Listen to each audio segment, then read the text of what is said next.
is Guardian Radio, your station for up-to-the-minute news, intelligent, interactive, and engaging conversation. 96.9 FM. The views and opinions of the hosts and guests are their own and do not necessarily reflect the position of the management and staff of Guardian Network. From what day you may find out, certain people not like me. Everyone got us bag a thing now. Begs through me, I do it like Nike. But me not fear no guy now. No matter how hard them a spite me, me just a go and do me thing now. Me just a do it like Nike. Me just a do it like Nike. Talking Heads with Naughty is brought to you by BTC, Burger King, the Cancer Treatment Centers of America, the Cleveland Clinic, Dunkin' Donuts, Fine Threads, John's Department Store, Joker's Wild, KFC, Naughty Johnny's, Percy's Island Games, and Rise Bahamas. Now me and the dog, them a link up. Big truck, 20-inch rim, just a spin up. The Pioneer just a kicks up. And a hip-hop or calypso. You can't see the star through the tint up. Plus me and the Cuban a link up. Rose gold for the Cuban linked up. How much ice just a and me rings up. From what day you may find out, certain people don't like me. Everyone focus back a thing now. Begs through me, I do it like Nike. But me not fear no guy now. No matter how hard them a spite me, me just a go and do me thing now. Me just a do it like Nike. Me just a do it like Nike. Me just a do it like Nike. Me just a do it like Nike. Me just a do it like Nike.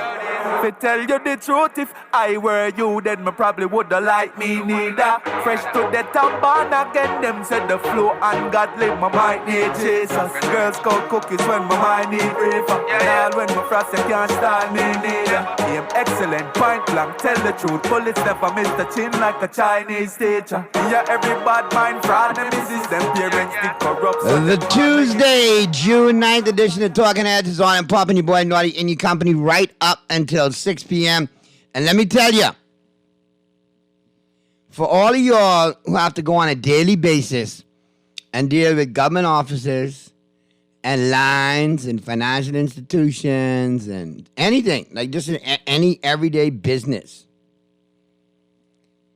all right? I respect you. I have a whole new respect for you. Because I had to go run some errands for my dad, who's coming along well. Thank you all for sending your prayers and inquiring. He's doing well. But I'll tell you, that was Fallujah out there today, baby. That was something like from Apocalypse Now. Like, it was like a war scene. I don't envy anybody who got to say they got to run errands or they got to go do business. Oh, Jesus. But I was put through the ringers today. The ringers. And Mr. Producer, I promise you today is one of them days when it all come down to the end. My 2 feet will go up and the old number 7 will pour over ice. And a slow sip and watch that NBA game. Oh, yeah. But I digress. At least, to pick up my mood a little bit and get me a little invigorated is a good conversation with my friends in Freeport, Sarah Kirby and Darren Cooper. Obviously, we have Sarah Kirby and Darren Cooper chiming in. Today is Tuesday. And you as well can chime in New Providence, 323-6232, 325-4316, 325-4259. In the Family Islands, Grand Bahama, and any one of the Family Islands, toll free, 242-300-5720, 242-300-5720. Text lines powered by BTC, 422-GR96. That's 422-4796. Stream us live, take us wherever you want to go, GuardianTalkRadio.com. That's GuardianTalkRadio.com. All right. Now, with that being said, you can also catch us on cable channel 969, BTC Flow channel 612. Let's get down to Freeport. As you know, each and every Tuesday, we got the Grand Bahama supplement from the Grand Bahama News. Got Sarah Kirkby joining us live now as well. And don't forget, Mr. Darren Cooper. So let's go down to Freeport. Guys, what's going on? Appreciate your patience today. What's happening? Bring me the good news from Freeport. Hey. We got Sarah today? You got me. Darren's supposed to be chiming in. All right, but I know he had problem. an event, and then he's going to come on. We'll chase him now and get him on. How you doing, my love? You good? I'm good. What's good in Freeport, Sarah? Well, this is my double day today. I was already on Guardian Radio this morning with your friend, Mr. Grant. Holiday. Holiday imitate plenty what I do, Howard is running that trail that I blaze. You know how that goes. Except I don't wear scarves. That's funny. Sorry. I don't wear scarves. No, I don't. So what you got for me? So what you and Howard was talking about? So he's been up. He's here actually for a whole week doing stories. He spoke to Rupert Hayward yesterday and had an exclusive interview with him. Then he talked to Grand Bahama Power today and James Carey, the chamber president. And he's doing a whole story on a whole week on Grand Bahama, what's going on. He feels we're being rejuvenated. I totally feel we're getting there. We're coming back after all the storms and all the issues. But, we've got some hot issues at the same time. God forbid Grand Bahama was just calm and nothing was going on. He wasn't talking about any of the ground faking? Or he was just keeping it like you, Pollyanna? All nice and fluffy and happy and good. He wasn't doing Pollyanna. Don't worry. He was going a little bit tough. Bit tougher than me. But, I'm the positive. Things are getting better. But it depends. Scarf on or scarf off. You get the scarf on, then you ain't getting tough. You get the scarf off, you're getting tough. So maybe he had the scarf off today. I think he was getting a little bit tough with Grand Bahama Power. We were actually talking about you were on the show because we were saying how you and I go back and forth because that's our big thing here, that we have good power. So we were talking nice about you. But good. Now you're talking bad about him. See how that goes? See how the world is go 360? Now we got balance. I was also saying how fabulous you have been to let me talk about the newspaper all the time, and I have to say thank you. I don't think people who listen to us every week can send me WhatsApps and voice notes and stuff and say how great it is and how nice it is to hear about what's happening in Grand Bahama and our positive stories and negative. But it's so great that they tune in and listen to us every week. About everything, man. That's why we do it each and every Tuesday, and people do enjoy it, man. And we have a lot of Grand Bahamians here in New Providence that want to know what's going on back home. Yeah, I've got my crew at Mia Bahamas. I got my crew at Bahamas Waste, Harborside,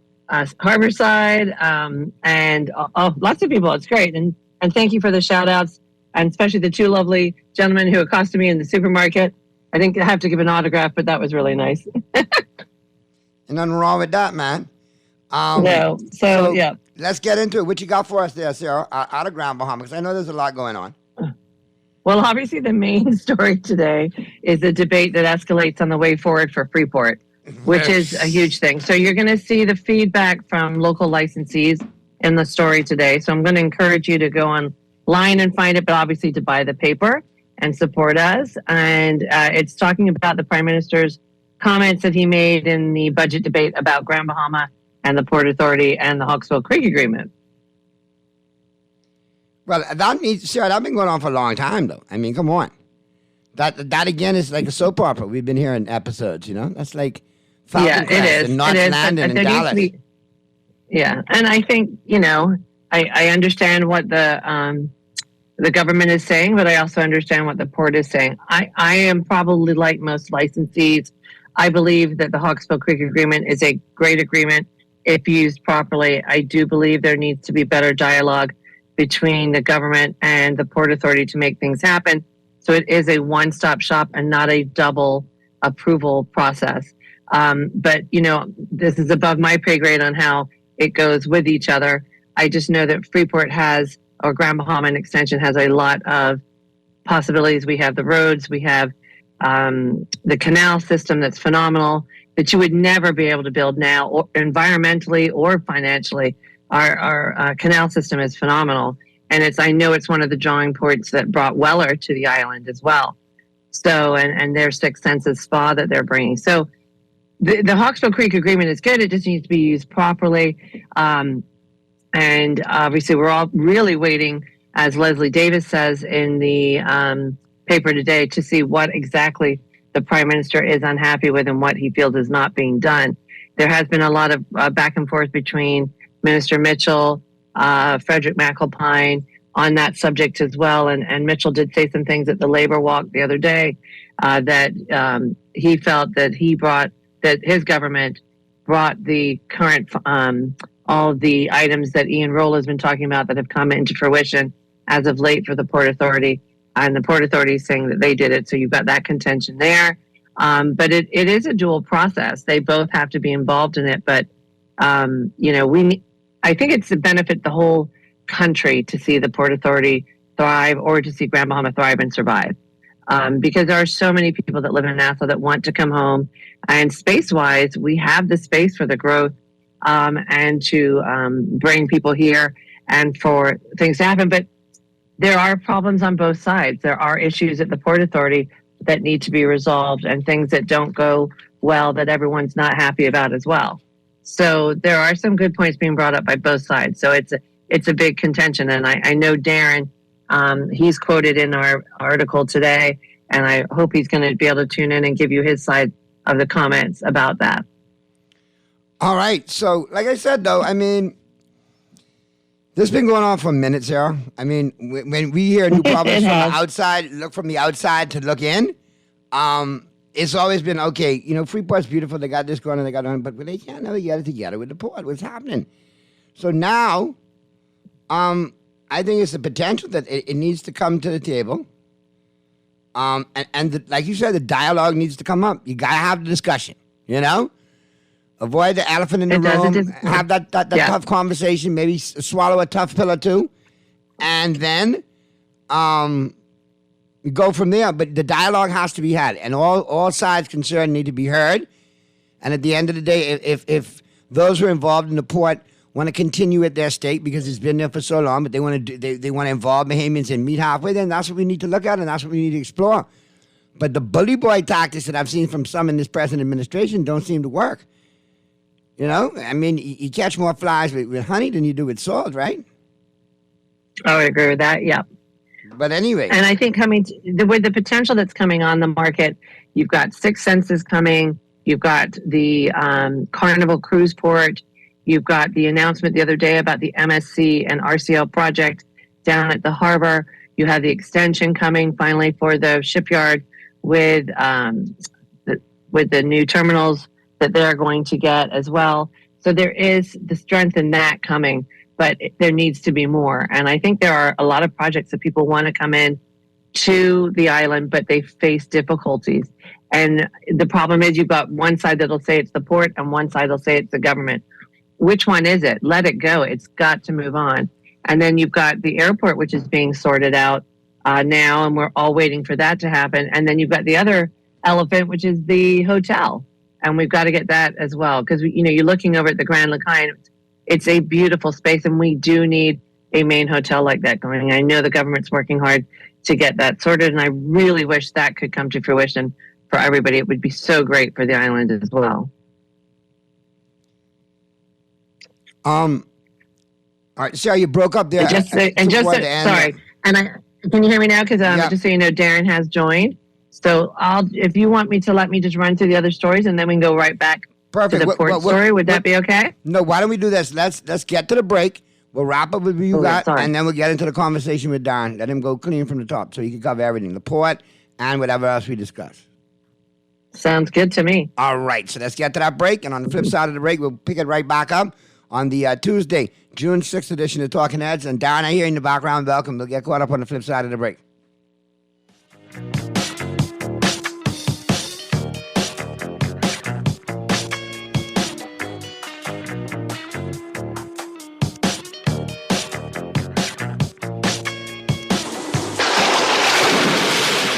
After a hurricane or storm, get the Nassau Guardian's Hurricane Guide. The guide will tell you where to purchase building and cleaning supplies, waste disposal, medical care, which auto shop to go to after driving through flooded streets, and much more. The Nassau Guardian's Hurricane Guide will help to make sure everyone knows what to do in the event a hurricane approaches and after it departs. Take advantage of this double insertion opportunity plus 15 radio commercials. Contact us today, 302-2300, 302-2300, or call your account executive. Will you be prepared? Juicy KFC fried chicken, mashed potatoes with gravy, and a hot buttery biscuit for only $5. That's genius! Part of the KFC Genius menu, the KFC $5 snack box delivers on flavor and value. Need to feed more than one? KFC's Great Picks has got you covered. Packed with 4 thighs and 4 legs, fried to golden perfection, plus 4 buttery biscuits for only $20. More genius! Hungry for deals? The Genius Menu at KFC. It's finger-licking good. Play with Island Games, we making dreams come true.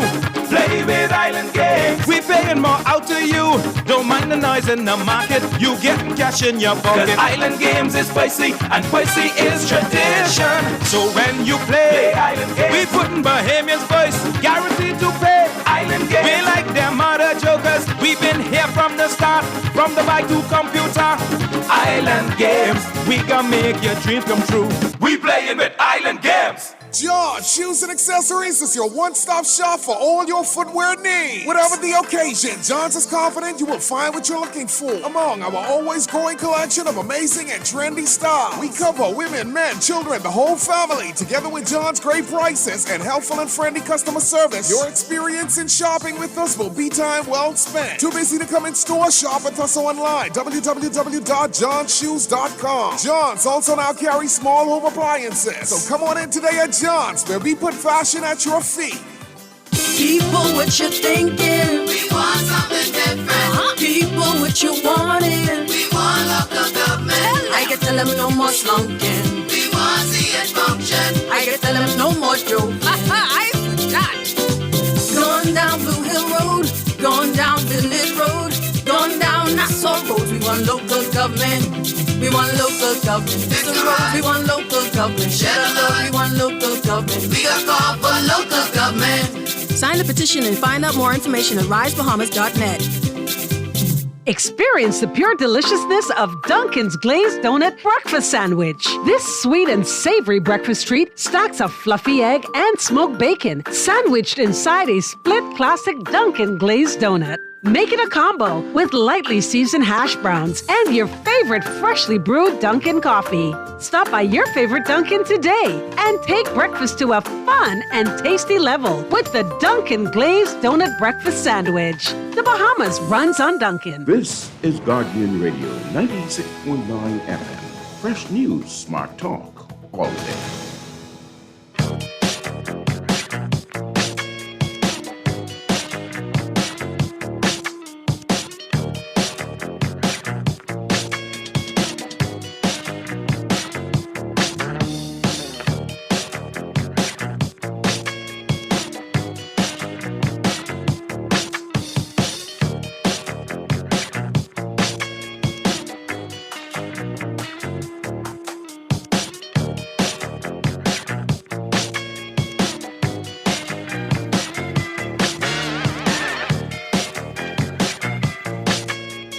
Talking Heads, the Tuesday, June 6th edition of Talking Heads continues right now.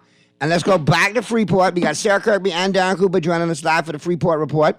And we managed the first story with Sarah. Obviously, we're talking about the whole situation between the escalating debate on the way forward with for Freeport.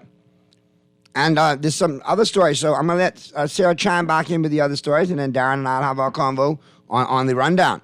What's happening, Darren? What's happening, Sarah? I'm good. I'm good to be here. Let's tell all the good stuff, and then we'll just shoot up. Yeah, she can play Pollyanna. We'll play Debbie Downer. Let's do it. All right, let's do it. So you guys can go back to the Port Authority story, but the next story is about roadworks that are happening in Grand Bahama. So it was an announcement the previous week about the Port Authority doing work in certain areas. So there are 3 contracts that went out to different bidders. There's a story on it, who got the work and where that work is happening. So we're just kind of letting people know about where these works will be happening and any delays that you'll have in our massive traffic issues that we could have here, Darren. Yes. It might take you 15 minutes instead of 10 minutes to get somewhere. So there we go.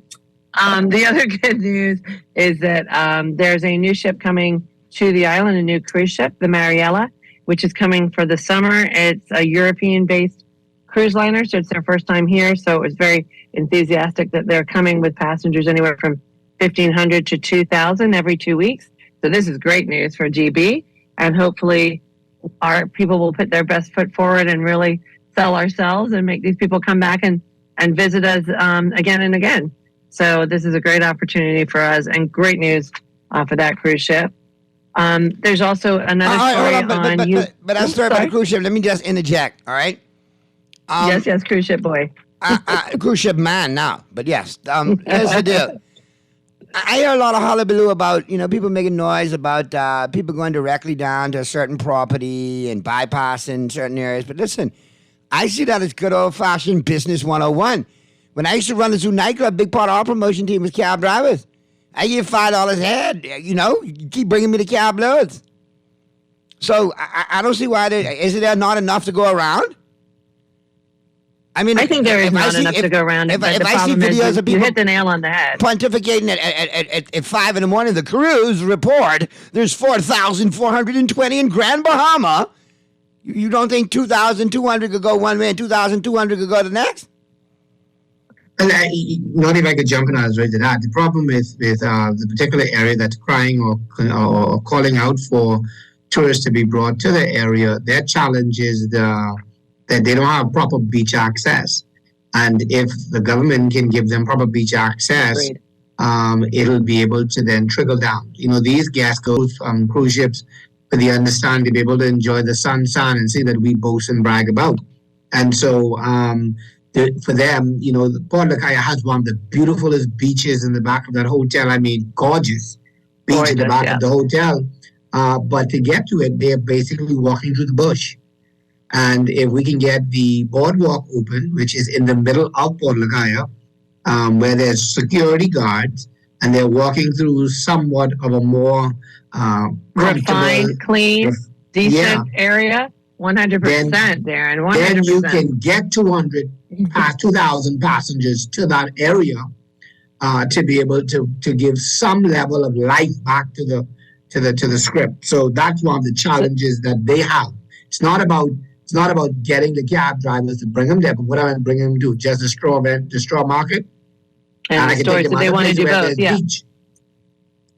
Yeah, you see so it right that's there a when challenge. you have Nassau.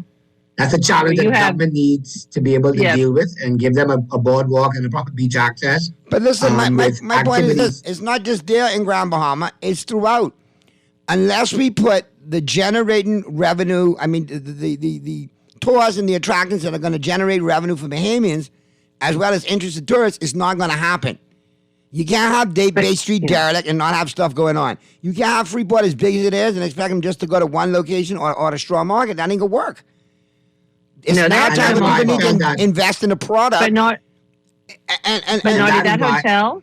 The hotel that sits there, the Grand Lucayan, is a beautiful property. And granted, not all of it is open at the moment, which is a shame. But there is a gorgeous walkway straight across from Port Lacaya Marketplace, which would be a beautiful access for people to walk through to go to the beach if they desire. They could go to the beach, then they could come back. There's also a bar they could go to and spend money at the Grand Lucayan property. Why would you not want them to come there and see it and then see the hotel? Instead, they send them to the very far end of the beginning of that whole street access to a access. It is, and there's no other word for it. It's disgusting. Yes, it's disgusting, and no one should go through it. And they send them to a rocky beach. We have the lowest. It's just unbelievable that this is happening. And Darren, you brought it. That's why we have the lowest spend in the region, though. That's the problem. That's why the cruise ship tourists spend the least with us. We're one of the lowest spends in the region. Mm-hmm. If we get $100 with an excursion thrown in, that's a lot. I mean, we don't even get that. The property has the ability to do wonders for not just straw vendors, but braiders, jet ski operators, chair rental, you name it. And even though the property may be closed, the beach is absolutely beautiful. It's clean and it's well maintained. And I mean, it's sad that we're not even tapping into the possibilities that not just a portion, because a portion of the hotel that they're using for the beach, which is at the ending part, but the beginning and the middle is absolutely beautiful beach. And I hope that one day will tap into it. And that will bring back, not just for the straw vendors, but for the whole marketplace, will bring back life to that area. But it's not only that, it's also the guests that stay at Pelican Bay. Pelican Bay, they're shipping them by boat over to Tano Beach. Why can't they just walk across the street and use the beach that's there, that's stunning? And then you also, you never know who's staying on these hotels or visiting. You don't want them to see that horrible path. You want them to look at it. They might be someone who's going to buy the property. You don't know who they are. So they shouldn't see it. And I think, Darren, you made a really good point there. We really should be agitating the Ministry of Tourism or the DPM, Chester Cooper, to really request that road access be opened. I think it would behoove us all. It would look stunning. It was promised over a year ago that when the vendors would have gotten that $500 payout, the agreement was they would have given them $500 to secure their booths, and they would have then worked on the boardwalk being open and putting a little more activity. But they went ahead and take the easier route, or the route that was not meaningful, in putting entertainment in the Port Lacaya marketplace area and Junkanoo. They can get Junkanoo after they didn't go on the beach. You understand? And so if you go to the beach, what's going to happen to the restaurants? I'm going to get, it's got to be some organization to the confusion. It's got to be organized confusion. It can't just be confusion. Just who's probably suggesting the beach access to be open, and they're just being disgusting and not just opening it. That's all I can say. Let's go to the phone lines. We got a call here. So let's see what our caller has to say. Talking Heads, Guardian Radio 96.9 FM. Who's this? And a pleasant good evening to Mr. Naughty. What's going on, Bucket Mud Sparky? Last time he texted me, he was cursing me dead stink. But anyway, everything cool. Listen to this survey was done by Steve Harvey. I don't listen to nothing Steve Harvey say. Nothing. Dubai and the Bahamas is. Dubai has built their country in 50 years. Sparky, stop. Dubai plays Steve Harvey, that sellout, millions of dollars, to pontificate and say how great Dubai is. If Dubai paid me the same way, I would drop trout all over the Bahamas right now. I would. I thought bad about us, because that's the amount of money they pay for us. So Steve is a sellout. Let me say this. So wait, no, I'll tell you why Steve's a sellout. When you can come to Joker's Wow and you're a broke comic and you make no money and you're wearing members-only jackets, and you come 20 years later and we say, hey, could you sign a picture for old time's sake? And you say, no, I can't be bothered to walk to the club. Send a bellman over with it. I'll sign it and send it back. Forget you, man, and forget Dubai. But go ahead, Sparky. Okay, Naughty. Oh, sellout Steve. Sucker. Anyway, go ahead. Hey, Naughty, now, you got your blue. And he wasn't even the funniest king of comedy, too. Lord bless the dead Bernie Mac. Now I done. Go ahead. And the Bahamas is vision. Dubai had a vision.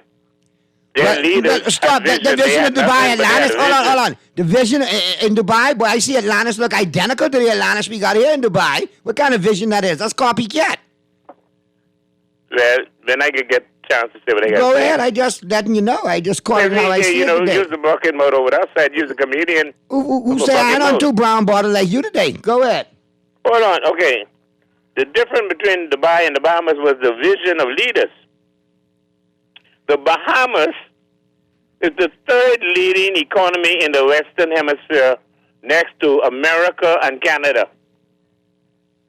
We are the smallest little nation in the Western Hemisphere, but most expensive place to live in the Western Hemisphere. We all right on that track so far? Yeah. I don't know how to math this way, but yeah, you're right. The difference is the vision of our leaders, whether they be politicians, religious leaders, and social leaders, had no vision. The thing is, if we had the vision and started letting, they say 19 families in the Bahamas, what we call the elites, control everything from way back before the PLP came into power, and they still own everything today. Those 19 families had the vision to pass things down to their families. When the black Bahamians came into there, they went after the love of money, which the Bible said is the root of all evil. Everybody want big house, fancy dancing and partying for a certain group of people and leave the local people behind. They didn't take the people with them.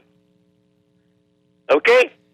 We have the biggest advantage in the Western Hemisphere as the Bahamas to be one of the best and biggest members of the doggone Commonwealth of Nations underneath Britain.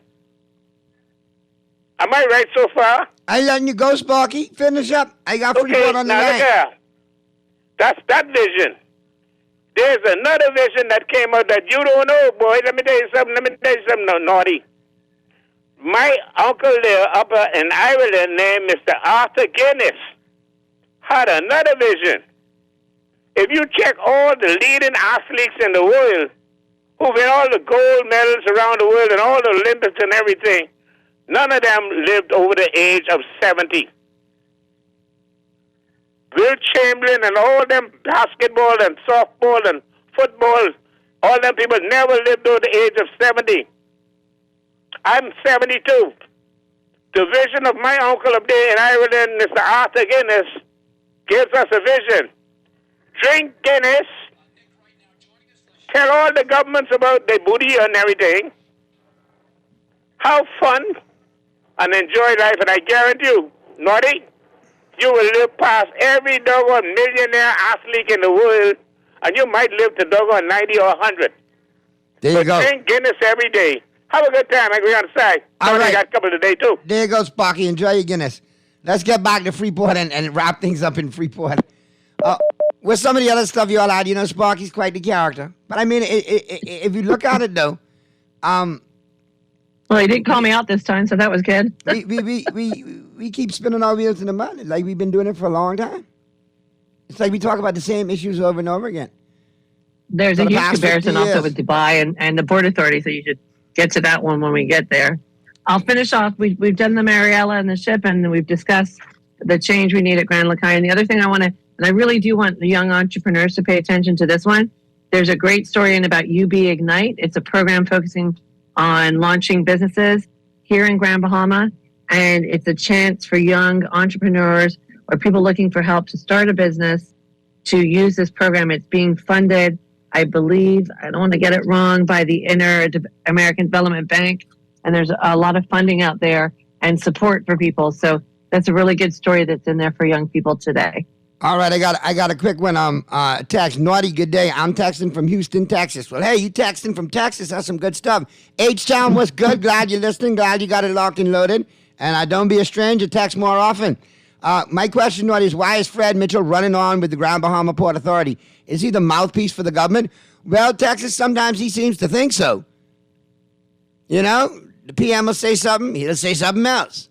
He'll get ahead of things and say what he thinks. So, yeah, he may be. That's how he's carrying on. So, he might be.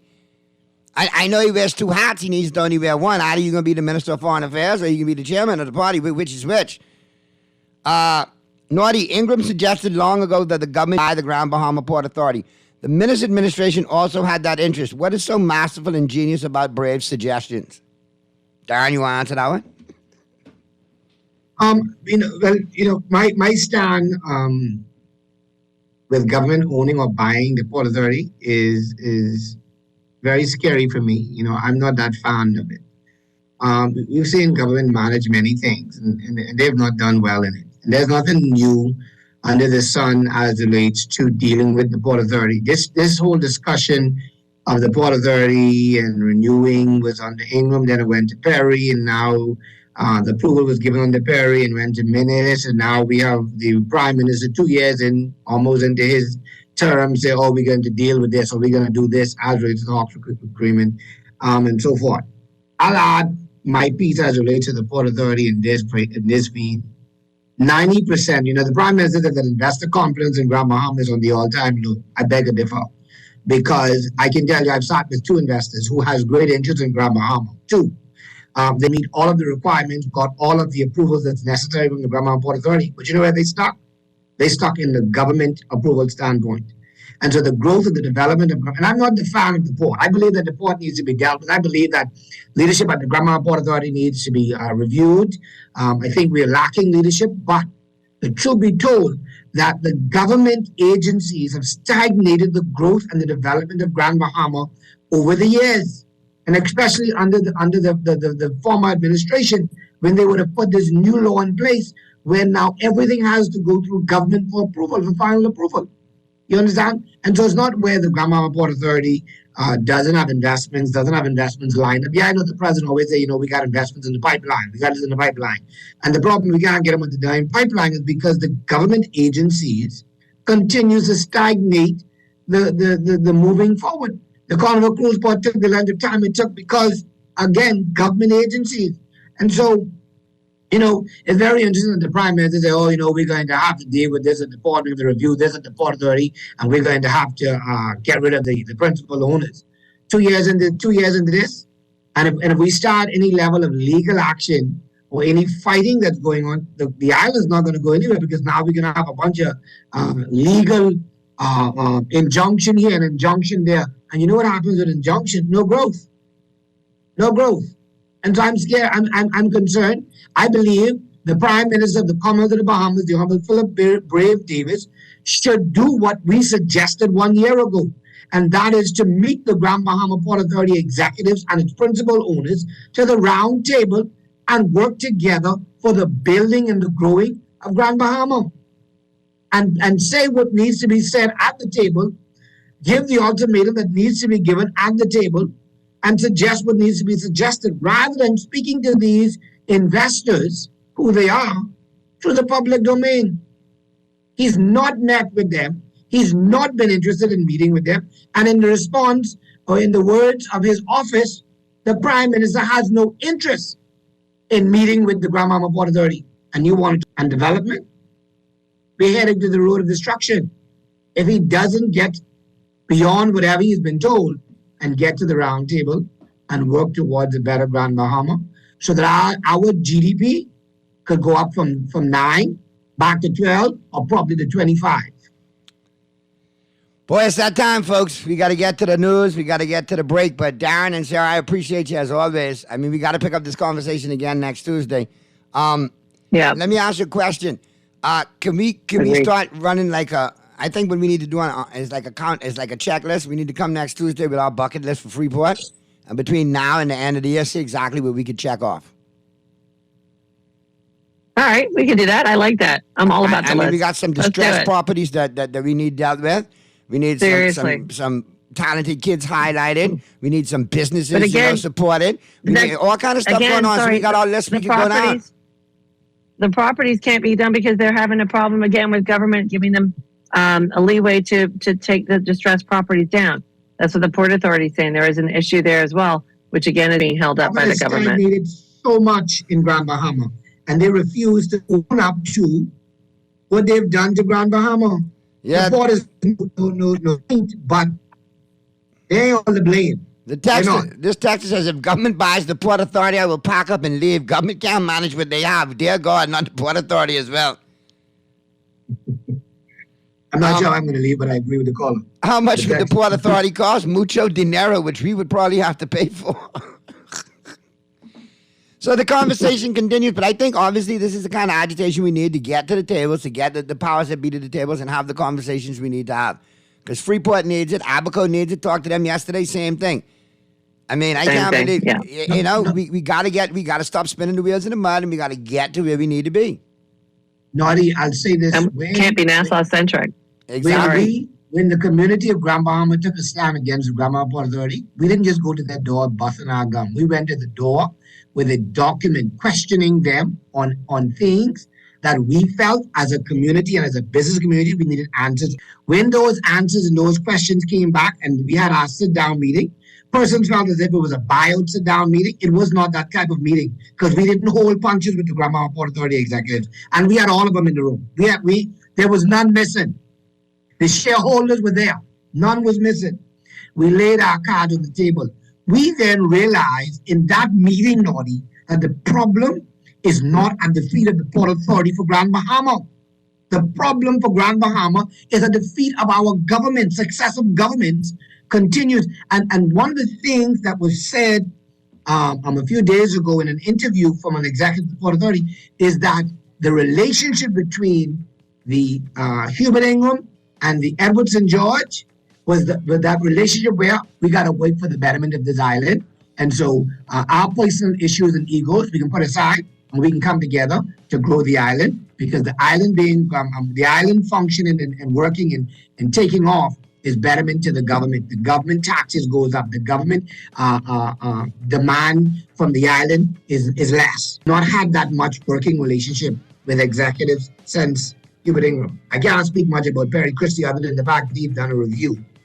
But we need for government now, this government, to stop speaking about the port in the media and come speak to the port face to face.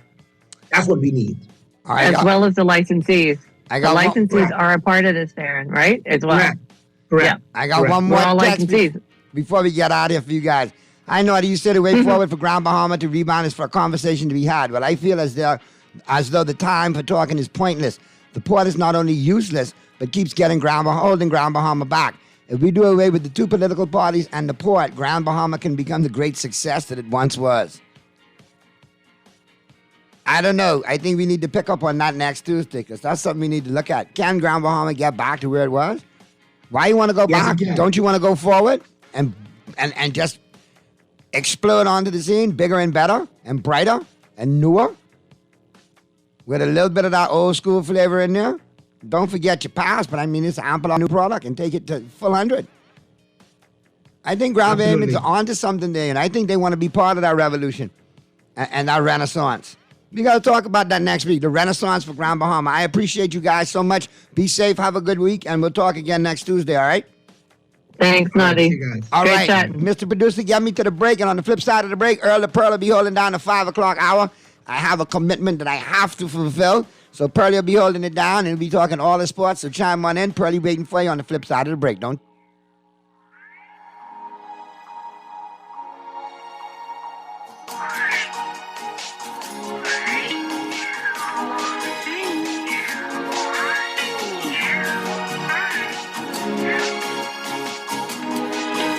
Experience the pure deliciousness of Dunkin's Glazed Donut Breakfast Sandwich. This sweet and savory breakfast treat stacks a fluffy egg and smoked bacon, sandwiched inside a split classic Dunkin' Glazed Donut. Make it a combo with lightly seasoned hash browns and your favorite freshly brewed Dunkin' coffee. Stop by your favorite and take breakfast to a fun and tasty level with the Dunkin' Glazed Donut Breakfast Sandwich. The Bahamas runs on Dunkin'. When I got prostate cancer, my family didn't know if I was going to live. At Cancer Treatment Centers of America, within days, I got an appointment. They presented me with treatment options, and we set up a robotic prostatectomy. When my scans came back, there are no signs of cancer. They don't see you as a number, they see you as a part of the family. I'm going on with my life. That's a real gift. Call us at Cancer Treatment Centers of America. Refined style with elegant taste, then Fine Threads is your place. If you want those slacks hemmed or just taking the waist, then Fine Threads is your place. If you want to look suave and debonair everywhere you go, like you're supposed to be in a video, want to step out and look great, then Fine Threads is your place. Refined style with elegant taste, then Fine Threads is your place. Is your place. Is your place. Tired of paying too many bills and loan payments each month? Shrink your monthly debt payments down to one easy payment with our debt consolidation loan. It also has a built-in savings that pays you 5% interest. Inquire about our debt consolidation loans today. Call 356-7764.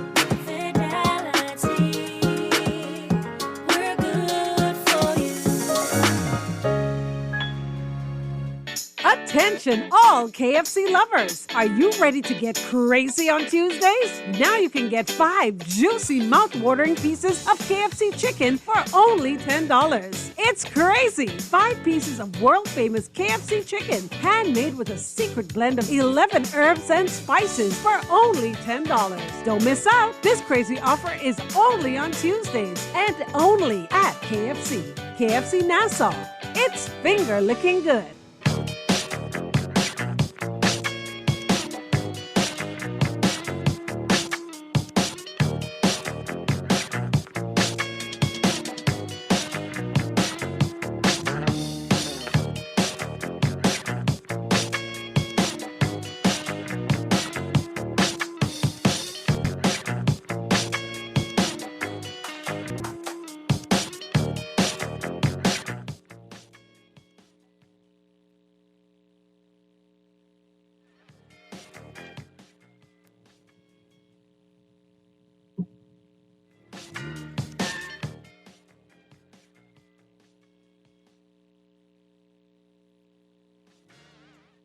Welcome to Talking Heads with Naughty.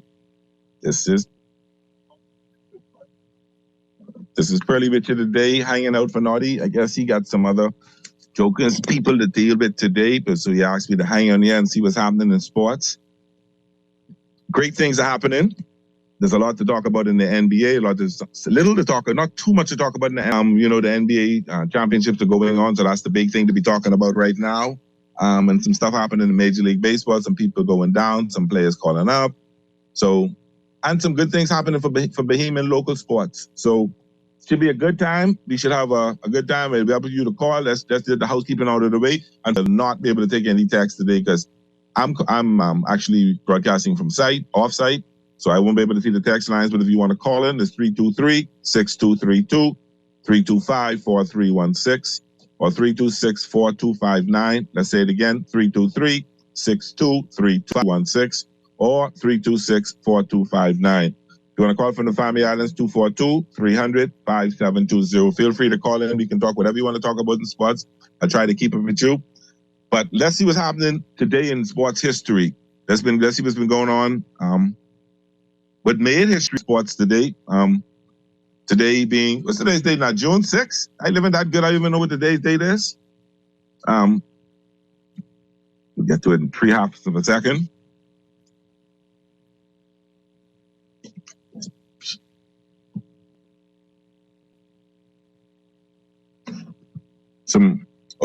Today in sports history.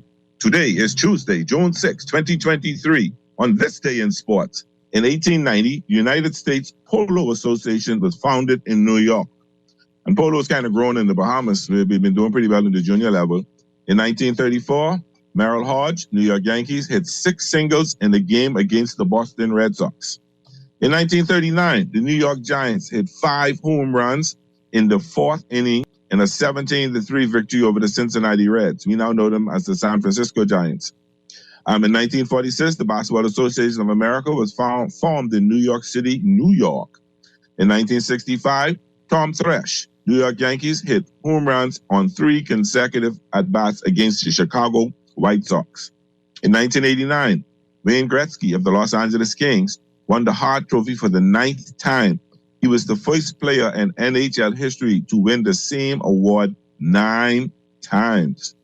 In 1992, Eddie Murray passed Mickey Mantle as the all-time switch hitter RBI list. Mantle held the record at 1,509. In 1996, John Valentin became the 14th player in Boston Red Sox history to hit on all at-bats during a game. He hit for the cycle when he went 4 for 4 against the Chicago White Sox. That means he had a single, a double, a triple, and a home run, all in the same game. That's what you call hitting for the cycle. Peter Forsberg of the Colorado Avalanche scored a first-period hat-trick against the Florida Panthers in game finals. He became only the 3rd player in NHL history to score a first-period hat-trick in the Cup final. He was also the 6th player to score a hat-trick in the Cup final game. In 1996, John Sakic of the Colorado Avalanche tied the Stanley Cup record when he assisted in 4 goals against the Florida Panthers. They pretty much was the same game. In 1996, Baseball Executive Council told Marge Short, owner of the Cincinnati Reds, to give up day-to-day operations within a week or face a suspension of more than a year. Short had caused controversy with comments she made concerning Adolf Hitler and the ESPN interview. In 2003, the Seattle Mariners were defeated by the New York Mets to end their 13-game road winning streak. And the sports quote of the day, half this game is 90% mental. That's by Yogi Berra. So that's history brought to you by our great friends at Fine Red. How's everybody doing out? Good, Brody. How you doing? Mystery and I get off about who's going to win. Tomorrow is not every day now. The finals are a little different in the playoffs. The playoffs was every other day. It's now every 3 days or every third day. So they play tomorrow in Miami, or they say in South Beach. They play tomorrow. The series is 2-2, and there's been a lot of talk because I came out and said to me it smells like a. Oh, we have a caller? Hey, buddy. Hey, what's up? Talk to me, man. How you doing, man? I get who this. Darn. Listen, I got a question for you, right? Okay. You, on the Bahamas games, you hearing anything in terms of persons who are wanting to register for the various islands? I can be very serious. I have heard absolutely nothing about the Bahamas games other than the ad that's playing on this show. I questioned the day I said the Bahamas games is a month away and they were not hearing anything about it. I'm being told that it's being carried on, that stuff is happening. So my advice would be to you, and I would contact the LOC at the stadium. I think that's who's handling the setup of it, and they'll be able to give you some information on it, or call the Ministry of Sports, and they should be able to tell you something. But I've been saying, I'm not hearing anything about it. The hype isn't there like it has been for the past ones. Right. They need to put some information out there, man. Yeah, it's hard to find out. Like I said, I questioned somebody the other day. They were still having the Bahamas games, and they said, yeah. And I told them I heard nothing. And then the ads are now playing. So, and advertising, I think it's July 7th to the 15th or 8th to the 15th. Right. But I remember the last Bahamas games. I mean, by this time they already had the drafts. Family Island teams to pick, because sometimes Island teams don't have enough for certain. Like Inagua got some fellas. Some of the Ford brothers came from Nassau and played for Inagua the last time. So we really need to know what's going on, and hopefully I can get somebody from the Ministry of Sports on the show. Yeah. But I'll speak to Naughty, but we'll make an effort to get them on the show so we can talk about what's happening, get some details out there, because I'm one who's excited about the Bahamas games. I've always been excited about it, and I fully want to support the Bahamas games. Right. I wanted to be more involved, but I'll buy my ticket and go watch the games. But I hope they get some more information on it, because people are starting to ask about it. Right. Okay. Well, thanks for calling. All right, thank you. Okay. Alrighty. But since the caller brought up the Bahamas games, you might as well move right in and see what's happening on the local front. I want to say congratulations out to Cara Sanders. She became the latest Bahamian to earn a pro card in bodybuilding and fitness by winning the Women's Wellness Short Class title at the IFBB Roger Boyce Amateur Classic in St. Michael's, Barbados over the weekend. She got a very, very nice physique. I got to be very politically correct. She has a very nice physique. Congratulations goes out to her. She's the 21st Bahamian to reach pro status in the sport. So that's wonderful. Congratulations out to her. She's averaging career lows in numbers, but team is winning. And I've been watching Jonquel at the New York Liberty in the WNBA, and her numbers, she's below double digits in each category. Granted that they have a superstar scoring machine and I forgot the young lady's name was there now, but her numbers are down. The Liberty are winning. I think they're 4-2 or 5-2. They just lost a couple of nights ago, but they have a really good team. Once Jonquel got going on, they're going to be pretty much unstoppable. I think the only team that may be able to stand up to them would be the Aces. And the Bahamas national beach soccer team inspires students. And I want to also say congratulations out to the organizers and the participants of the Long Island Regatta. All I'm hearing is the new legend, Susan Chase. So it looked like the Long Island boys did great and basically swept the regatta. And they usually do well in all regattas. So congratulations to the new legend. Congratulations to the Susan Chase. And particularly congratulations to the organizers of the Long Island Regatta. I've always been, and like I say, that I've no roots in Long Island. My family from Eleuthera and Inagua. But I've always enjoyed the Long Island Regatta more than any other regatta, because in my opinion, it was truly a community event, truly a regatta, it's truly a homecoming sort of event, void of any kind of politics, void of any kind of controversy other than just the sport itself of sloop sailing. And so I want to congratulate the people from Long Island, the beautiful regatta site they have there in Salt Pond. And I know they did a fantastic job from what I've heard. The racing was awesome as always. So again, congratulations to Long Island. Congratulations to the legend of Class A. And congratulations to the Susan Chase, the Class B winners. We'll get the results from the others for you by tomorrow's show, so you can say congratulations to the Class C and D winners. But great job, guys. Great job. We're going to take a break right now. And when we come back, we'll delve into the NBA. And we'll talk a little about the NFL. And don't forget, we have Colin Cowherd coming up with the Final 10.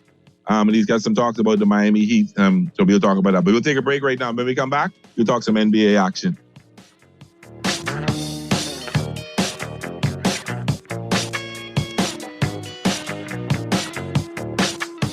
When I got prostate cancer, my family didn't know if I was going to live. At Cancer Treatment Centers of America, I got an appointment. They presented me with treatment options, and we set up a robotic prostatectomy. When my scans came back, there are no signs of cancer. They don't see you as a number, they see you as a part of the family. I'm going on with my life. That's a real gift. Call us at Cancer Treatment Centers of America. Juicy fried chicken, mashed potatoes with gravy, and a hot buttery biscuit for only $5. That's genius! Part of the KFC Genius menu, the KFC $5 snack box delivers on flavor and value. Need to feed more than one? KFC's Great Picks has got you covered. Packed with 4 thighs and 4 legs, fried to golden perfection, plus 4 buttery biscuits for only $20. More genius! Hungry for deals? The Genius Menu at KFC. It's finger-licking good. John Shoes and Accessories is your one-stop shop for all your footwear needs. Whatever the occasion, John's is confident you will find what you're looking for among our always growing collection of amazing and trendy styles. We cover women, men, children, the whole family. Together with John's great prices and helpful and friendly customer service, your experience in shopping with us will be time well spent. Too busy to come in store? Shop with us online. www.johnshoes.com. Also now carry small home appliances. So come on in today at John's, where we put fashion at your feet.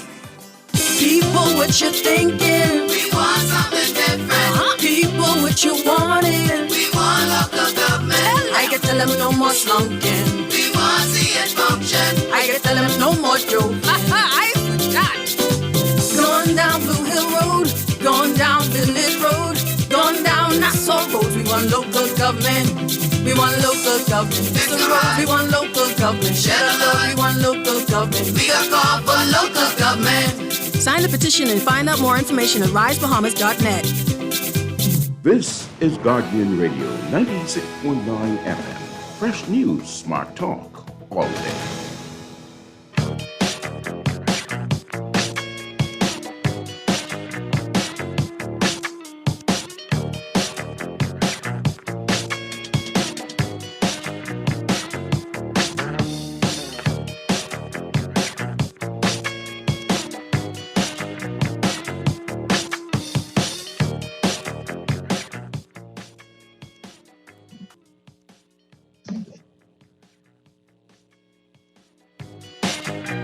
We're back. The Talking Heads with Naughty. This is your brother, your guy, your friend, your nemesis, Curly. On for Naughty today as he's out doing that comedy stuff, you know, trying to make some people laugh.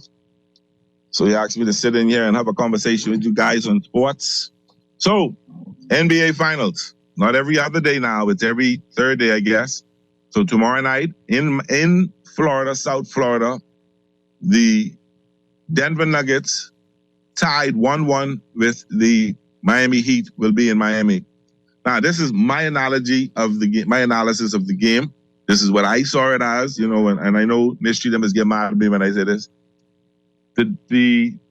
While they deny that they're taking away the passing lanes from the Joker, that's what they're doing. Whenever you see the Joker has 10 or more assists, they usually win. Anytime he's under 10 assists, they fight, and more often than not, they lose those games. Points. He put up 41 points, but he only had 4 assists, 10 rebounds, 10 or 11 rebounds. And I think that hurt Denver more than anything else. Of course, the Heat hit an astronomical amount of threes. That's the most they've hit in their playoff history. I think 29 or something like that. They were balling. I don't know if they can hit that many threes coming, even though Hero is back. Hopefully he'll be back tomorrow night. They don't know, maybe by game 3 for sure. But even if he's back, he's their best 3-point shooter. I don't know if they can hit that many threes again. I don't know if they can do that. Maybe, maybe not. They can call me wrong. They've been proving me wrong in every series. I picked Milwaukee to beat them. They beat Milwaukee. I picked them to beat the Knicks, even though I was a little bit apprehensive about that. They beat the Knicks. I was so certain Boston was going to walk all over them. They almost swept Boston. So they've been proving me wrong, and maybe they'll prove me wrong in this series as well. But I don't fail, man. I can't get 4 wrong. You think so? But we'll see what happens there. We will see what happens. And I will hold to hold to my opinion. And it play it out. They show me that the Heat will go as far as Jimmy Butler can carry them. I don't see Vincent shooting the way he shot night before last. I don't see those guys being that hot. Maybe they will, but I think Denver's going to prevail, and I wouldn't be surprised if Denver takes 2 in Miami. I think they'll take 1, and I think they'll come back to Denver tied 2-2, or Denver up 3-1. So time will tell. If Denver takes this game 1 in Miami, or game 3, which is the first game in Miami, oh boy, they could be in some big problems. But it's interesting that I think Pat Riley is celebrating. I can't remember how many years that he became a Miami Heat president and general manager. He brought a culture of never giving up, and it's paying off. Heard the story about how Jimmy Butler was coerced to come into Miami to show that he fits into that system, and it is paying off. Credit where credit due. I mean, I cannot deny that. It is paying off in the sense that they're winning. You know, Butler's probably the best clutch player in playoff history. I mean, and that's saying a lot when you get people like Michael Jordan, Kobe Bryant, Larry Bird, and others like that. For me to even try to say that, but he has proven to be a clutch ball player. He has proven. I sometimes see him take these shots when they really, really needed it in the fourth quarter, and bang, thinking he got the brother just nailing them. So he has proven to be probably the best clutch player in playoff history, and that's a good argument that we could have. And anybody want to challenge me on it, come back and tell me. I know Misty will agree with that right up to now. But when you look at players like Dwayne Wade, you look at players like Michael Jordan, Larry Bird, even sometimes in some sense Kevin McHale, those were clutch ball players who found ways to drain the bucket late in the fourth quarter when you needed 2 points to stay in the game, or 2 points to go ahead, or 2 points to hold a run, a barrage from the other team. And those guys, Jimmy Butler fits right into that mold. He fits right into that conversation. He has been clutch. That's the best way to say it, clutch. So we'll see what happens tomorrow night. We'll see what's going on and all what's going on. But some other news out there. We know that there's been talk that James Harden may go back to the Houston Rockets, and I think he's a bit torn between going there. So I think that's one. I don't envy the decision that he has to make there. Decide, does he want to stay in Philadelphia, or does he want to go back home to Houston? Chances have been. So if he's serious about winning a title, if that was on his mind, then fine. He should stay in Philly. But if he has some nostalgia and wants to go back there, then brother, all made. Go ahead. You have a caller? Yeah. Hey, Perry, how you doing, man? What's happening, brother? Hey, this is your favorite Buffalo Bills and New York Yankees calling. I ain't called for a little while, man, but I just wanted to chime in a little bit on the finals. I think I heard you were mentioning a little bit that you kind of picked the Milwaukee Bucks to sweep the floor with them, and they end up getting beaten. I'm just like you too. I picked the Bucks to beat them, and they end up beating the Bucks. I picked the Boston Celtics. Like just like you, I thought Boston was gonna sweep them off the floor, mop them off the floor, and they end up. This Miami Heat is just, I don't know. Every time someone overestimate them or underestimate them, they seem to protrude or something. But this way I wanted to. I don't know if you noticed this. They look like no one could figure out that zone defense they began in, man. That Spoelstra of them playing that zone defense, and no team seemed like they could figure out the zone defense that in the fourth quarter. And my thing is, if that is happening, why you don't do that for the full game? You usually just go in the fourth quarter and do it. So I just want to know what your input is on that. That zone is a lot of movement, a lot of switching. It takes a lot out of them to do it. So for them to run it for the whole game, a team would probably figure it out if you run it for the whole game. So I think the timing that he uses to call it in the fourth quarter when you use it a man-to-man, and he switches from it. He goes into the zone, and then when the team maybe starts to do something a little different, he goes back to man-to-man, then he comes back to the zone. And for some reason, you're right. They just have not been able to figure it out. And he's used it in the fourth quarter against Denver, and he used it some in the third and the fourth quarter against Denver again in this game too. And it's worked for them. I'm giving Scotia a lot of credit. That's probably one of the better coaches in the NBA today. He's becoming a Bill Belichick, of the NBA, man. I Look at these no-name fellas that, you know. When you say Bill Belichick, you take a little fire when you say, but that's all right. It's so bad. I mean, Bill Belichick known for bringing no-name players and making them win Super Bowls. You know what I mean? All the animals, them, and you know all the other guys. And, I mean, they do have. I think they have 7 undrafted players, which is tremendous.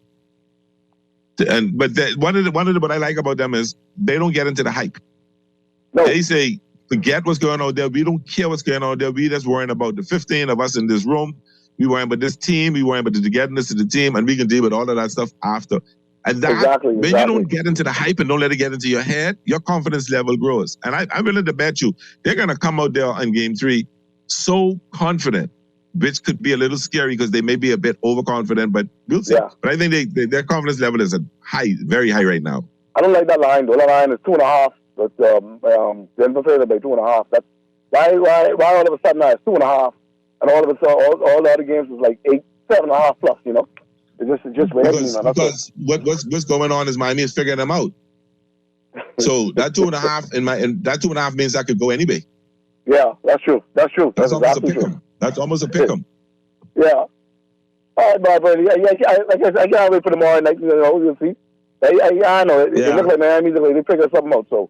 We'll see. I know he's a fan, but I'm an NBA fan, so, you know, I like to watch. Yeah, same thing, you know, NBA fan, but I've not seen Denver play a lot all season, but watching them in the playoffs, the Joker got me impressed. That Murray Tatum, that duo, I'm impressed. I mean, like, you don't have an ounce of athleticism in his body. Like, he can get up, like, put so high off the ground, and, you know, but he's still a right I don't want to, you know, it's just rare to me. You're right. Yeah. All right, buddy. Take it easy, man. All right, brother. Good to hear your voice. Take care, man. Yeah, man. You do. Okay. You have another caller, Mr. Arlington? Okay, so go back to what's going on in the NBA now.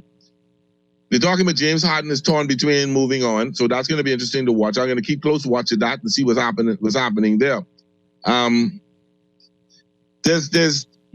We know that the NBA lottery has been done, and we know who has the first pick, and everybody know the French, that 7'5" French phenom would be the number 1 pick. But there's a kid, there's a freshman out of Alabama called Miller, Brandon Miller. I couldn't remember his name, Brandon Miller.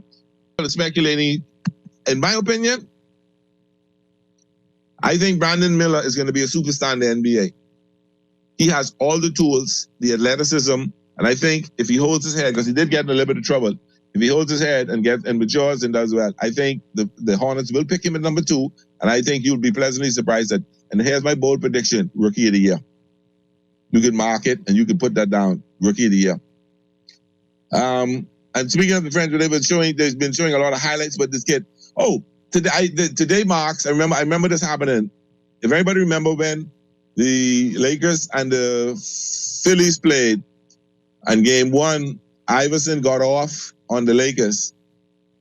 And he took this jump shot. He did a crossover step back move on Tyronn Lue.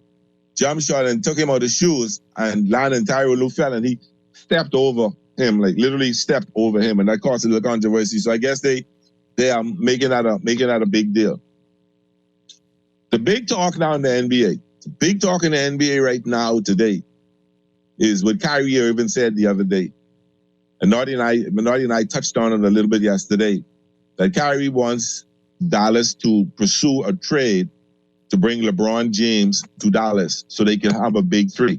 Now, get out your head now. As much as I would love for that to happen, if they were to pay Kyrie the max deal that he's entitled to, and you know you ain't bringing LeBron over there for no $5, so you got to pay LeBron big money. What this will do is, this will pretty much put Dallas payroll, the 3 of them, getting the max deals, at $134 million, which will be the salary cap for next year. So you got to play 5 players. You got nobody else you can pay because you have no more money. So that right there wipes it out. Now, unless Kyrie Irving say, listen, give me $10 million this year, give LeBron $10 million, and use the rest of the money to bring some other players in. But LeBron ain't going to do that, and Kyrie ain't going to do that because this is about business. So anybody who listening to that rumor, anybody who believe in that rumor, put it out your head now. It ain't going to happen. It will not happen. It cannot happen financially. unless both of those players, or particularly any one of those players, take a major, major pay cut. Now, LeBron's time to make, he's already on salary, so he'll have to basically, I don't think they can restructure like the NBA, and then I have to check that out like that. And if I'll take the veteran minimum to play. Kyrie ain't gonna do that. Because he doesn't lose enough money. The only person I know don't want to come to work.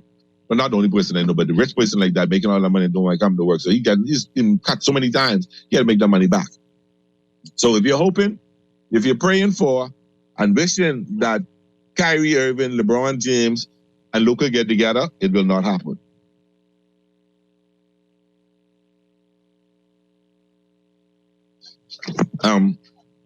So let's keep that out your head. Don't dream about that no more. Don't think about that no more. Move on from that. But let's hypothetically look at it. That could be an NBA winning championship thing next year. It won't be LeBron's team. It'll be Luka's team as it is. And I think LeBron won't have to do as much that he has to do. And if he comes in and accepts the third role or the second role on that team, they could be something to look at. That could be a team to reckon with. But as you know, the good thing is the NBA gods or the basketball gods they're not gonna allow that to happen. So financially, like I said, if LeBron is already under contract for this year and next year, Luka's under contract, so and Kyrie is due a max deal. So if you do that, like I said, it's gonna be $134 million, and the salary cap next year is $134 million. So all those other players, everybody got to go. But it'll be a sweet trade to look at, because I think Dallas got the number 10 pick. So if Dallas is to send the Lakers the number 10 pick and 3 or 4 other players to offset the money, and with Lakers having the number 17 pick, that could be very, very interesting for my Lakers. But in this sports world and in the offseason, as the offseason is about to come, talking pool is a very serious thing. Talking food is a very serious thing, and that, my friends, will be talking food. I do not see that happening. Do not look for that to happen. But we'll monitor it, because I've seen some stranger things happen in the NBA, and I've seen some stranger things happen in the world of sports. So I would not be surprised if something like that is pulled off, but I don't see that happening. So I'm going to rest that one on the side and move on. What's going to happen in Major League Baseball? Yeah, Northeast Yankees, both of us were off yesterday. I think the Yankees go to Chicago and play the White Sox, and the Dodgers tonight are playing the Cincinnati Reds. I noticed that Jacob deGrom is out for the season. He has to go have Tommy John surgery, and then he missed the rest of the season. Now this is June, so he's basically going to be out until next July, August. And if he heals well, he'll be back by then. So that's kind of scary for them. Texas put some money into him. Texas really playing some really, really good baseball right now. I think they got, they think they're in first place, if I remember correctly. They're doing extremely well. Seaman and the others are hitting the hell out of the ball. The pitching has come around really, really well. So this is a blow to them. They're in first place. They got one of the best records in baseball, 39-20. They're a whole 3.5 games up on the Houston Astros and 9 games on the Angels. And I'm praying for the Angels to keep losing. Hurry up, get out by end of June, be out of playoff contention, be but double figures out of the first place role, and make that trade to the Dodgers of sending the Japanese phenom to LA. And I would be the happiest man in the Bahamas, in the baseball, happiest baseball fan. Then you got the Twins, who won in 29. They're 3.5 up over the Guardians. The Blue Jays are still leading. They're 43-19. And the Yankees are 6.5 games behind them. When we go over to the National League, but it's getting real interesting over there. Atlanta is 3 games up on the Miami Marlins. And it's interesting, the Miami is holding on with their star player, Jazz Chisholm, the Bahamian, who's been out for a while. But Miami is playing consistent baseball, solid baseball, and holding on. But they were thinking about making some trades. If they play like this and continue to be in the money for the playoffs, I don't see that happening. At least not a trade that will hurt them. Small market teams, and two really small market teams in terms of the Pittsburgh Pirates and Oakland A's. Pittsburgh sitting on top of the National League Central, a whole half a game on top of the Milwaukee Brewers and 5.5 on top of the Cincinnati Reds. at 32-20. They're playing phenomenal baseball. A team that has probably a payroll that 2 or 3 players of the Dodgers can pay in total. And they're playing very good ball, but this happens every year. These low market teams that do it until injuries come in, and then you realize that you don't have the second tier players with your team, and then you start losing, and the fatigue sets in, the pressure of baseball sets in. Young players don't get all the way through what we call the dog days, or some of which is August. The Dodgers and the Arizona Diamondbacks are tied for first place. The Dodgers are alphabetically in second place. The Arizona 8, Dodgers LA, 35-20, 25. So that's going to be a good race. Again, another young team, but it's rising baseball, and we'll swim in their pool again this year like we did before, and piss a lot of them off. So you got the Dodgers at Cincinnati tonight. You got the Royals and the Marlins playing tonight. You got Detroit at Philadelphia. You got the Minnesota Twins at the Tampa Bay Rays. You got these are all those games are 6:40. In the 7:05 games, you got the Oakland Athletics at the two. Like I just mentioned, the 2 small market teams. But Oakland is heading in the opposite direction. Can't buy a win. Their starting pitcher is 0-6 today, going against Keller from Pittsburgh, who's 7-1. So you got the Oakland at Pittsburgh. So and Oakland is thinking about moving over to Las Vegas. The Las Vegas, I will say Senate or legislation, just defeated a bill to finance a new stadium. So now the governor in a special session of the Congress and see if they can vote to support it, because Oakland wants to move to Las Vegas, but they need a stadium. So they're trying to work that out. So we'll see what happens there. The Chicago White Sox will be in the Bronx tonight with the New York Yankees. The Arizona Diamondbacks at 7:05 also playing the Washington Nationals. Houston Astros is at Toronto Blue Jays. That should be a pretty good game to watch. The Boston Red Sox at the Cleveland Guardians. This is the game I really want to see, but I'll be watching my Dodgers. The New York Mets at the Atlanta Braves. Baltimore Orioles at Milwaukee Brewers. At 8:05, the Cardinals is at the Rangers. At 8:40, the San Francisco Giants at the Colorado Rockies. At 9:38, you got the Chicago Cubs at the Los Angeles Angels. Go Cubbies, go Cubbies. And at 9:40, you got the Seattle Mariners at the San Diego Padres. In other sports, and then the Dodgers are playing Cincinnati. The Dodgers are at Cincinnati tonight at 7:10. And we've got our great Gosselin going against Beaver. So we'll see what happens there, using my nickname. In the WNBA, we got the defending champ, the Las Vegas Aces, playing the Connecticut Suns. The Indiana Sky and the LA Sparks will be with the Seattle Storm. So that's it. That's what's going on today in sports, with who's playing tonight. I got to give you some picks. Let me see. All right, let's see. Let me see why. Definitely, I got the Dodgers taking. The Dodgers will be taking the Reds tonight. I will go with the Marlins over the Royals tonight. I will go with the Pirates over the Oakland A's tonight. The Yankees over the Chicago White Sox. And here's this one you'll like. There's in Toronto Blue Jays over the Houston Astros. Bet those tonight, people. Put them in your parlay tonight with Island Games. And you should win. Just don't forget to buy my lunch. All right, Mr. Producer, we're going to take a break. And then when you come back, Colin Cowherd with the final 10 will be coming in. He's going to be talking a little bit about Jimmy Butler, the culture of the Miami Heat, and why they've been underestimated by every single person who ever pulls for basketball outside of a Heat fan. So this is going to be interesting to see what they got to talk about. That's it for sports. It's been fun. It's been great. Thanks for calling. Thanks for all our sponsors. Thanks for listeners. We'll see you tomorrow when Naughty comes back and we're talking some more sports. You usually say, be good. If you can't be good, be safe. I can say, if you can't be safe, be good at it. Take your time, drive safe, and be careful out there. We'll see you tomorrow. This has been Pearly for Talking Heads, filling in for Naughty. It's been real fun. I'm glad to be here with you. Take care of yourselves, everybody.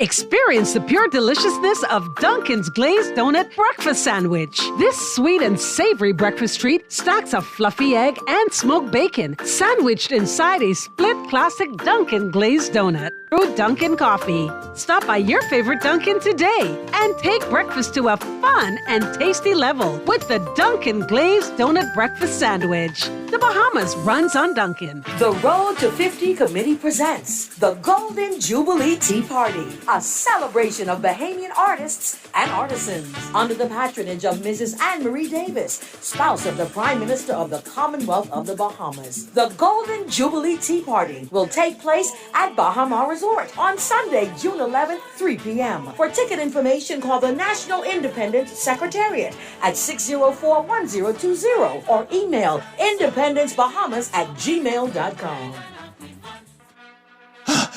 Almost there. Sarge, that's you. Well, who else? Tell the truth. I thought a beige walrus was dying on the sidewalk. I'm preparing for my 4x100 meter debut. More like 1 by 1, because the other 99 killing you. Funny, the Bahamas games come in July 7th to July 15th, and Grand Bahama gotta win this. Well, you know that. Email info@thebahamasgames.org or call 322-1029 for more information. Which island is gonna win? Play with Island Games, we making dreams come true. Play with Island Games, we paying more out to you. Don't mind the noise in the market, you getting cash in your pocket. 'Cause Island Games is spicy, and spicy is tradition. So when you play Island Games, we putting Bahamians first, guaranteed to pay. Island Games, we like them other jokers, we've been here from the start, from the bike to computer. Island Games, we gonna make your dreams come true. We playing with Island Games. This is Guardian Radio 96.9 FM. Fresh news, smart talk, all day.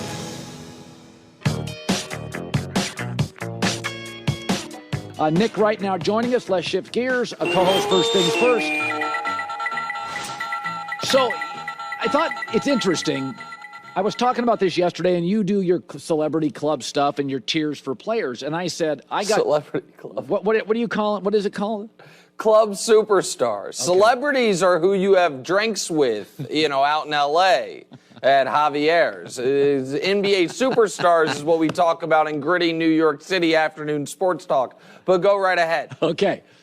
So I put the 10 guys in the league, and I think playoff performance matters. And I said the one guy I can't quite figure out is Jimmy Butler.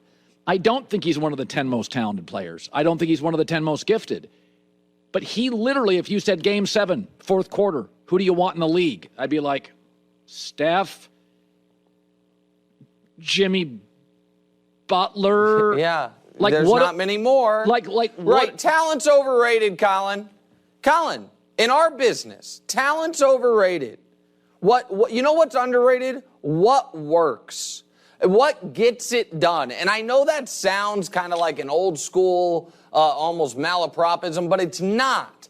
I have heard for 2 months how untalented the Heat are, which either means the talent evaluators are wrong, or talent is not what wins, or talent is overrated. I'm going to give you a few Jimmy Butler stats, and then I want to ask you a question. Since Jimmy Butler joined the Miami Heat lead the entire NBA in playoff wins. Think about that. Wow. Over the last 4 years, no team has more wins than Jimmy Butler's Heat. Over the last 4 years, no one has more 40-point games in the playoffs than Jimmy Butler. Over the last 4 years, only Nikola Jokic has more 30-point triple-doubles in the playoffs than Jimmy Butler. And he's doing it without stars around him. So here is what I would say. I would say Jokic, Giannis, and Steph are, if we are saying who you want for the postseason, those guys are your top three in some order. Jimmy Butler, along with, in my opinion, LeBron, Devin Booker, KD, and Luka, are that next group. Now, how do you rank them? 4, 5, 6, 7? We can discuss it. But how could anyone argue that when it comes to the postseason, they would rather have Joel Embiid? that they would rather have any of those other guys who have not shown the ability to raise their game in these moments. And so if Jimmy Butler is not a top 5 player in basketball, fine. Is he a top 5 playoff player? Absolutely he is. And he takes what your guy Draymond Green first talked about to its furthest logical conclusion. 82-game players and 16-game players. Now, the best in league history are both great regular seasons and raise their game in the playoffs. Steph does that. LeBron does that. Jokic is doing it right now. Giannis has done that. Jimmy, though, is the more value. If you can only have an 82-game guy like a James Harden or a 16-game guy like Jimmy Butler, obviously Jimmy Butler's more valuable. Okay, I want to throw a football thing at you. So, it's Kansas City's the best team in the league, best quarterback, and I think best coach built for this culture. I thought Belichick was the best coach when you could grab players and hit players above the shoulders, and the world's changed. Belichick's tone deaf to offense. And I saw this story, and I made a point of it today. Buffalo has now signed 3 defensive linemen this offseason. Ed Oliver, a nose tackle, Leonard Floyd. Still can't get the O-line right. Pittsburgh still can't get the O-line right. Belichick still can't get the offense right. And I look at this Buffalo with Josh Allen. They'd love DeAndre Hopkins. Probably won't be able to afford him. Stephon Diggs was held to 40 yards basically in a playoff game because you can double him. You can basically slide your defense over. When you look at Buffalo as a Kansas City Chief, do you even view them as a threat anymore, or are they becoming tone deaf to offense? No, listen, I think their window will reopen again at some point in the future, but I think they missed their window with this iteration of the team in those 13 seconds. The time to get Kansas City was when they got them. They were leading a playoff game in Arrowhead with 13 seconds to go, and they let go of the rope. And last year they were worse than that, and I don't know why next year we expect them to be better. I said something on the TV show yesterday that my colleagues across the table scoffed at, laughed at. Honestly, Colin, they were downright rude to me. Yeah. But I think you'll agree with me. Maybe. Who is better positioned for this upcoming season? The Jacksonville Jaguars or the Buffalo Bills? Jags. So let's go through it. Yeah. Yes. So last year, they both won their division.